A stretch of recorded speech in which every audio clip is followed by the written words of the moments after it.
Muy bien.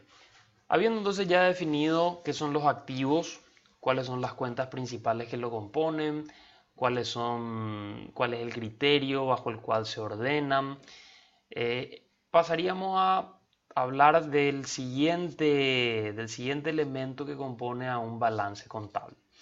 Este vendría a ser el pasivo, los pasivos. Hablábamos de que un activo, de que los activos vendrían a representar a todo lo que la empresa tiene, a todo lo que existe, digamos, y el pasivo vendría a representar a de dónde salió la plata para que nosotros tengamos todo lo que declaramos en los activos. Específicamente los pasivos se refieren a el dinero, el detalle del dinero que hayamos obtenido, pero de fuentes ajenas a la empresa. ¿Ok? Si recuerdan en nuestro ejercicio que habíamos hecho, en la columna izquierda teníamos a los activos, todo lo que hay, y a la derecha teníamos a los pasivos, que corresponden a las fuentes de financiación a las que recurrimos externas a la organización, y más abajo teníamos al patrimonio neto, que ya también vamos a entrar a describirlo, pero que corresponde a el dinero que los propios accionistas habían invertido y otras cuentas más. Entonces, el pasivo vendría a ser el dinero que obtuvimos de fuentes externas para tener lo que figura en los activos. El criterio de ordenamiento vendría a ser la exigibilidad. ¿Qué es la exigibilidad? Es qué tan rápido tengo que pagar o que devolver ese dinero que tomé prestado. Y se clasifica, así como los activos, en corrientes y no corrientes, a lo que también se le puede llamar de corto plazo o de largo plazo, siempre siendo el criterio un año. Es decir, corriente o de corto plazo son todas aquellas obligaciones o deudas que tenemos que saldar en un plazo menor a un año, y el no corriente o de largo plazo vendrían a ser las obligaciones o deudas que podemos saldar en un periodo mayor a un año. ¿Cuáles son las cuentas principales de los pasivos? En este caso vamos a entrar a hablar específicamente de los pasivos corrientes. Tenemos obligaciones financieras, proveedores, cuentas por pagar, dividendos o participaciones por pagar, impuestos, gravámenes y tasas por pagar, obligaciones laborales, ingresos recibidos por anticipado y anticipo de clientes. Cabe rescatar que, y esto en realidad se aplica para todas las cuentas que ya estamos viendo que pueden existir en un balance, no precisamente todas las cuentas van a aparecer siempre en un balance. ¿Okay? De acuerdo a la naturaleza de la organización y de acuerdo a la contabilidad de la empresa, puede o no existir o pueden o no figurar ciertas cuentas.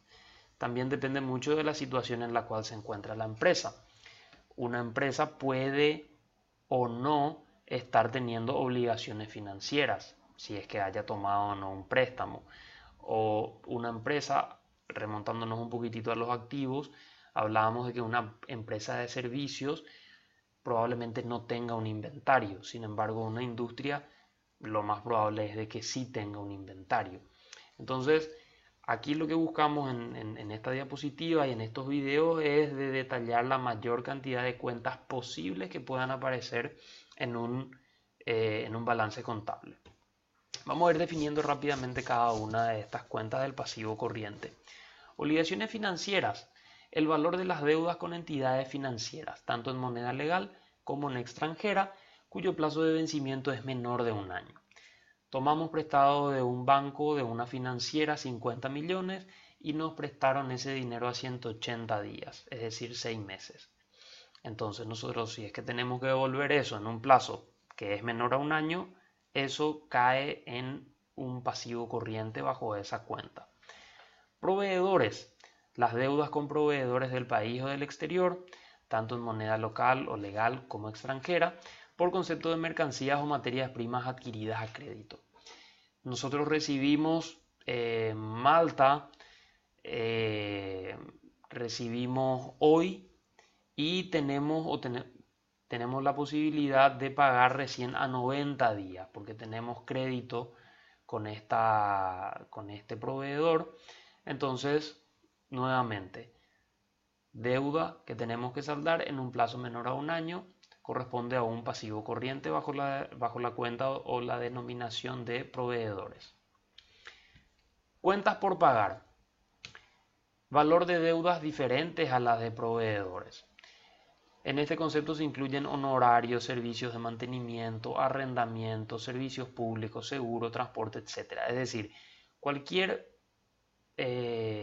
servicio o cualquier otra deuda que tengamos por algún otro concepto que tengamos que saldar en un plazo menor a un año corresponde a esta cuenta. Es bastante genérica, cuentas por pagar. Dividendo o participaciones por pagar. Vendría a ser el valor de las deudas con accionistas o socios por concepto de dividendos o participaciones decretadas y no cubiertas.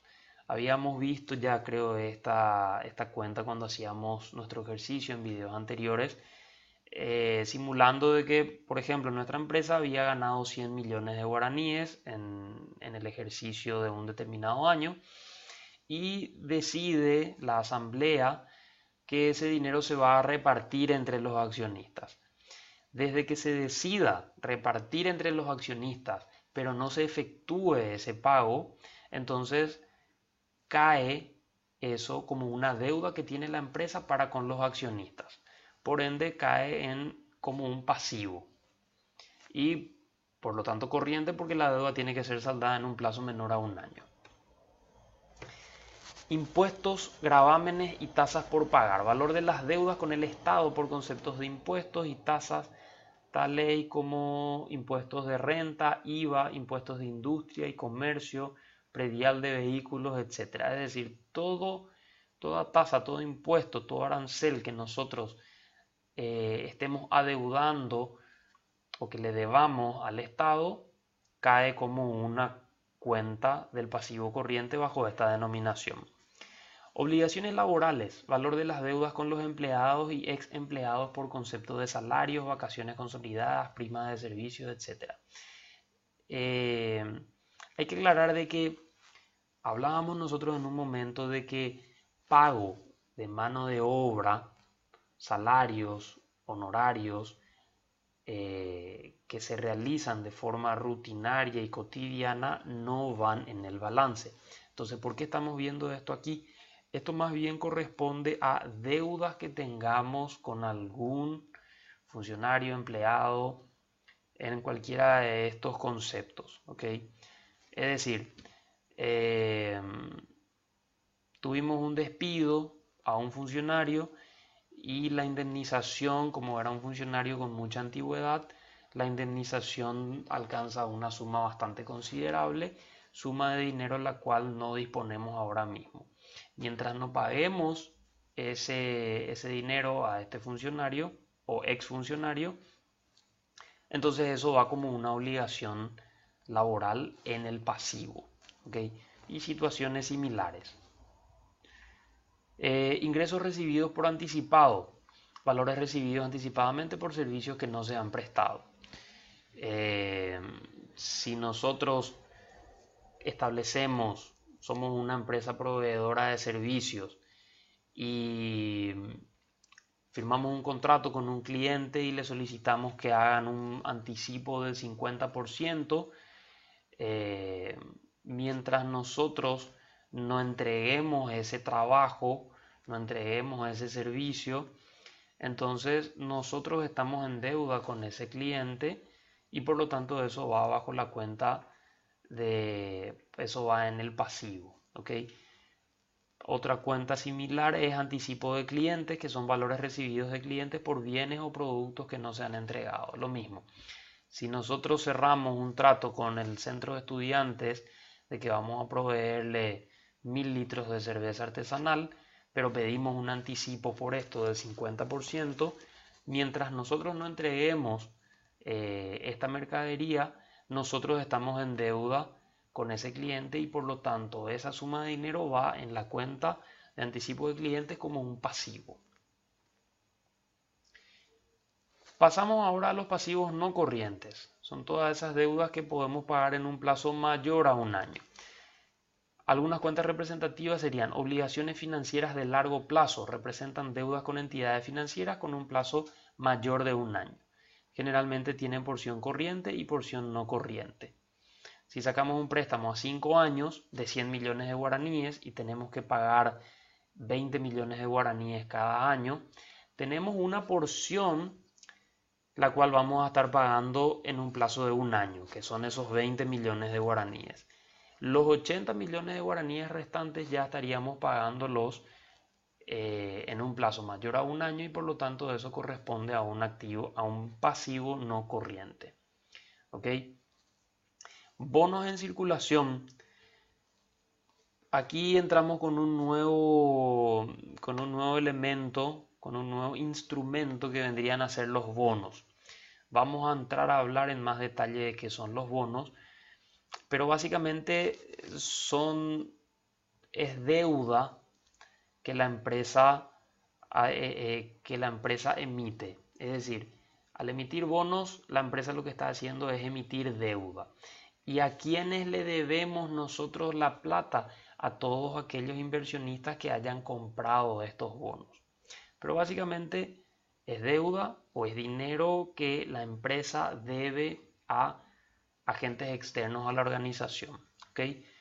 Representa la deuda por bonos en circulación.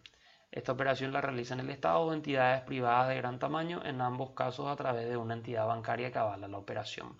Vamos a hablar a profundidad en lo que son los bonos, así que bueno, de momento bastaría con esto como para que comprendamos y luego vemos en más detalle. Seguidamente, y habiendo ya definido al elemento pasivo, entramos a hablar en lo que sería el patrimonio. ¿Okay?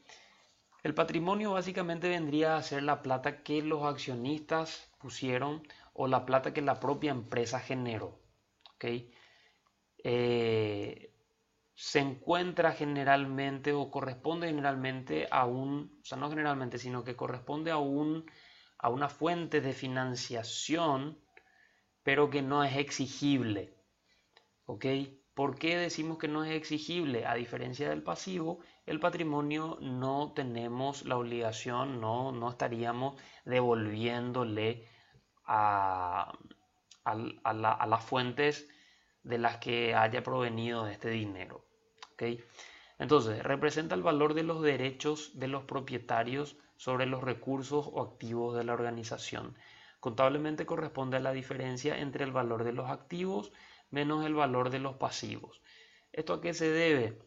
Esto se debe a esa fórmula o a esa equidad que nosotros hablábamos en videos anteriores, en donde necesariamente el activo, que es todo lo que hay, necesariamente tuvo que haber sido financiado por el pasivo más el patrimonio neto, que son las dos fuentes de financiación.